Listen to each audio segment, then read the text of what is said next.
Amazon സെല്ലിങ്ങിനെ കുറിച്ച് ആലോചിക്കുന്നതിന് മുമ്പ് Amazon സിയെ കുറിച്ച് നിങ്ങൾ അറിഞ്ഞിരിക്കണം. ഫസ്റ്റ് ഓഫ് ഓൾ റെഫറൽ ഫീ ആണ്.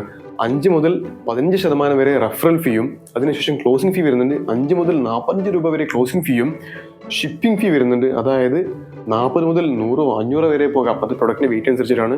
ഇതിനെല്ലാം പുറമെ നിങ്ങൾ FBA ആണ് ചെയ്യുന്നുണ്ടെങ്കിൽ FBAയുടെ സ്റ്റോറേജ് ഫീസും അതിനുശേഷം അതിൻ്റെ വെയിറ്റ് ഹാൻഡ്ലിംഗ് ഫീ മറ്റു ഫീസൊക്കെ വരുന്നുണ്ട്.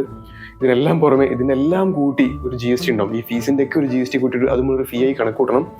അപ്പോൾ ഒരു ആമസോണിൽ നിങ്ങൾ സെല് ചെയ്യാൻ പോകുന്ന ആളാണെങ്കിൽ ഏകദേശം ഒരു 100% മാർജിൻ ഇല്ലാതെ നിങ്ങൾ ഈ പരിപാടിക്ക് നിൽക്കരുത് എന്ന് ഞാൻ പറയുള്ളൂ. അപ്പോൾ നിങ്ങളുടെ ഒരു പ്രൊഡക്റ്റ് സെല് ചെയ്യുന്നതിന് മുമ്പ് ഇതൊക്കെ ഒന്ന് ആമസോണിൻ്റെ FBA കാൽക്കുലേറ്റർ ഉണ്ട്, അതിലേക്ക് പോയി നോക്കി നിങ്ങൾക്ക് വയബിൾ ആണ് ഫീസിബിൾ ആണെന്നെങ്കിൽ മാത്രം നിങ്ങൾ ആമസോണിൽ സെല് ചെയ്യുക. അതല്ലാതെ ലോവർ മാർജിൻ പ്രൊഡക്റ്റ് കൊണ്ട് ഒരിക്കലും നിങ്ങൾ ആമസോണിൽ വരാൻ പാടില്ല. അപ്പോൾ ഇതുപോലത്തെ ഇൻട്രസ്റ്റിംഗ് വീഡിയോസ് കാണാൻ വേണ്ടി ഫോളോ ചെയ്യാൻ മറക്കണ്ട. അതേപോലെ sell smart guys and happy selling. അപ്പോൾ until next video, good by.